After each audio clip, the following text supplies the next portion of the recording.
When I first went to Kick's website, the first thing I noticed was, wow, this looks exactly like Twitch. I stream on Twitch, but I also work in user experience design or UX design. So I'm going to be taking a look at these sites from a UX perspective and really taking note of how similar these sites are to each other. This is what I'm going to be looking out for. I want to see how everything is organized on the site, like what the sections are, what they're called, and just see how similar that is to Twitch. I'm also going to be looking at like the overall layout, the icons that they use, the colors, and I'm also interested to see what features Kick has. So I'll be comparing that to Twitch as well. So I just want to note that Kick is currently in beta. So to me, that means that not all of the features that they want are available yet. So yeah, we're going to take that into consideration with everything that we see. So I'm taking a look at Kick's website and I'm probably going to blur some of these thumbnails just because I feel like Kick is a little more lax in what they allow on their streams. So I'm just going to blur some things out for YouTube. Let's take a look at their homepage. So right off the bat, what I notice is their layout is really similar to Twitch.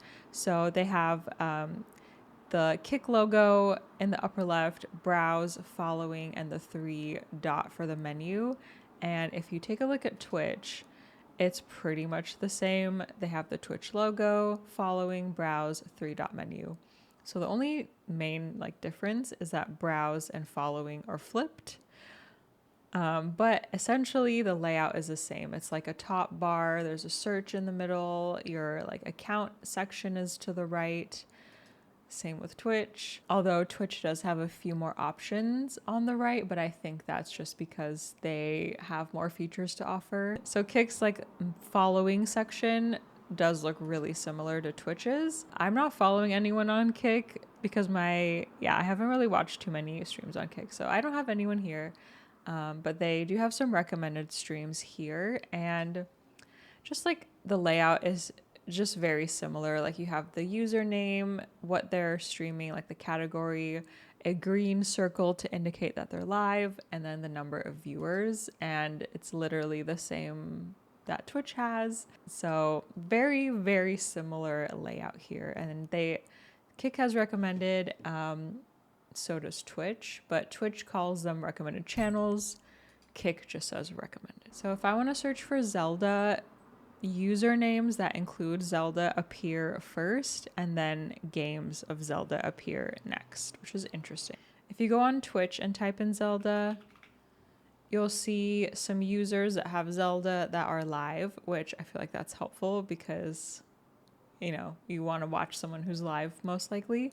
And then they have games, and then I guess if you go to Zelda, you can see all the people or all the search results that have Zelda. But here it's not super helpful because these people aren't live. So that's interesting, a little difference between how they have their searches laid out. Okay, so let's look at Kick's browse page. So they have some categories up here, and then you can look at the main categories down here. And I will say, I do like how Kick has their categories laid out. To me, it looks really uniform. I feel like even though they are different games, they kind of look good all together, whereas on Twitch, if you go to browse and look at their categories, I don't know, it just looks different, I guess. They're not as cohesive as they are on Kick. And I feel like Kick has stylized images on their categories. Let me show you an example that I noticed for Tears of the Kingdom, which is all I've been playing lately. So I was like, I need to check Tears of the Kingdom. Okay. So if you look at Tears of the Kingdom, their thumbnail for this category looks really good. So if you look at Tears of the Kingdom on Twitch, it looks like the box art, versus on Kick, it's kind of zoomed in and maybe someone moved the logo higher. So it seems like someone worked on this. But other than that, the layout is still pretty similar to Twitch. You have the name of the game, viewers, and then tags. And Twitch has the same thing. So I'm going to show XQC as an example of like the stream layout. So this is what the layout looks like if you click on someone's stream. So I'm going to just notice like what is similar to Twitch, which right off the bat, if you just swapped out green and purple, you would think it was Twitch. So we have the name. It looks like a verified partner check mark, possibly. You have their like icon with a live, a very long title, tags, which Twitch also has, and then you have follow, gift a sub, and subscribe. And then you have this icon, which is interesting, next to the number of viewers. So you have to be a follower to chat, which makes sense. A lot of Twitch streamers have followers only chat as well. The slow mode. Oh, they have a snail icon. That is interesting. I think that's different than Twitch. I don't think Twitch has that icon. But this, like, these people icon, I notice, is the same pretty much as this icon up here on Twitch, which is the community. Kicks is a little different. It looks more square, but it is essentially the same icon. So I'm looking at Quarter Jade's Twitch stream to show like what this like layout looks like. So they just have on Twitch, there's only a one person icon, the number of viewers, and then uptime is right next to the viewers. Oh, the uptime is in like the interface of the actual stream, and it's kind of hidden unless you like hover over the screen. So I wonder why they're hiding the uptime rather than having it down here.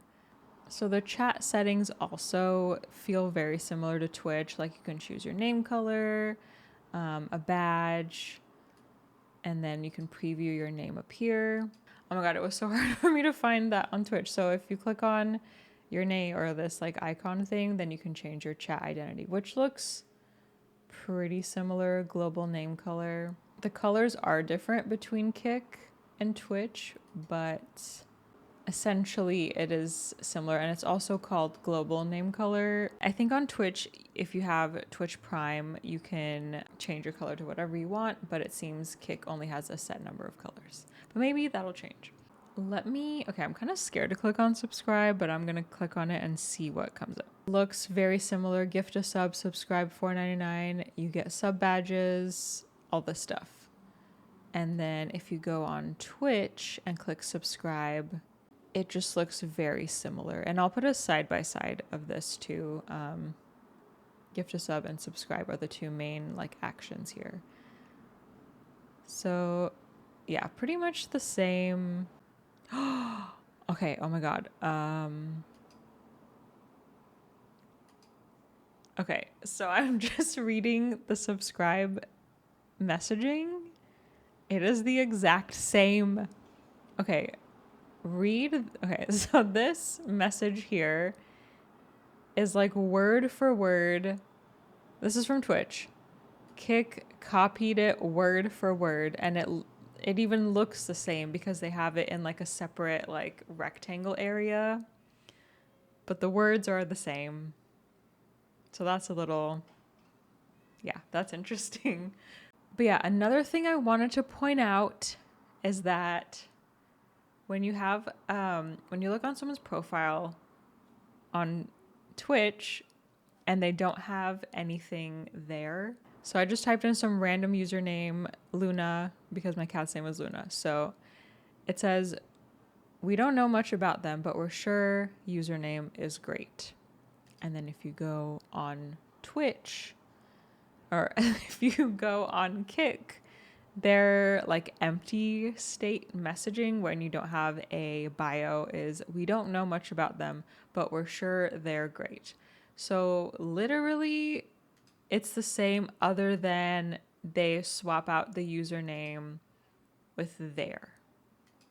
And they also don't have punctuation, which bothers me. So that is interesting that they pretty much copied almost word for word. Again, so that's the second like big thing that I've noticed, that they copy word for word. But yeah, this is the account section, we can go to settings.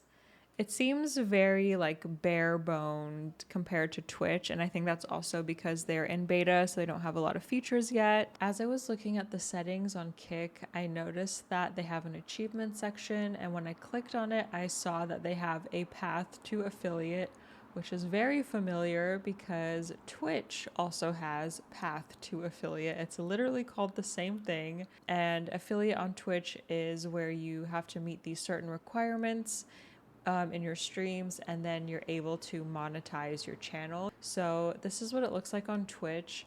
On Kick, it seems like they have fewer requirements to be able to become affiliate compared to Twitch. One thing that is different is they have path to verification, which is basically partner on Twitch. Twitch says path to partner. Kick has verification. So I feel like if they can change this name, they should have been able to change affiliate, because it really doesn't make sense why they would literally just copy Twitch's whole thing for getting monetized. I literally just noticed this right now, but on Kick, they have build my community where you reach 75 followers, and Twitch has build a community, which is reach 50 followers, get 5 people chatting at the same time. So interesting. Build a community, build my community. Another thing I wanted to point out is I did take a look at like the color scheme of Kick, because I use Twitch in dark mode. I wanted to see if the dark mode colors were the same as Twitch. And I checked the hex codes, and they are not the same colors, so that's good. Yay, Kick. But I'll post that up here to see like the slight differences.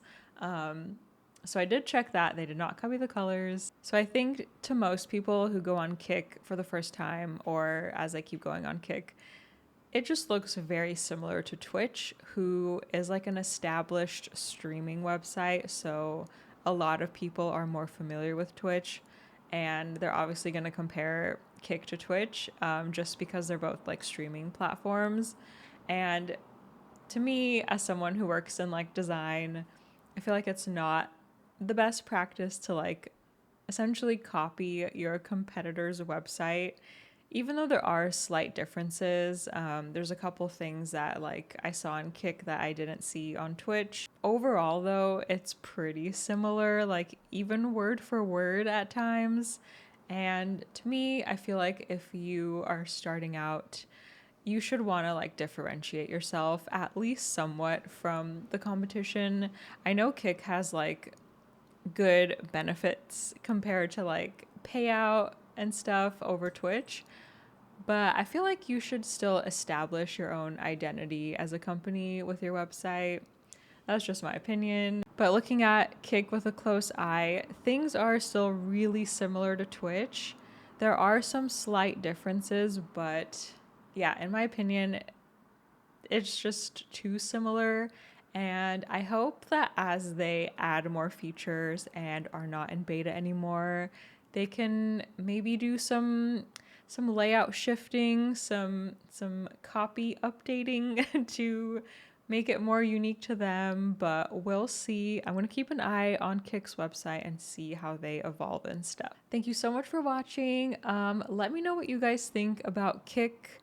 Would you start watching streamers on Kick more often, or maybe even stream on Kick yourself if you're a streamer? Let me know in the comments below. And if you enjoyed this video, please give it a thumbs up. It'll really help me out. And I'll see you guys next time. Bye!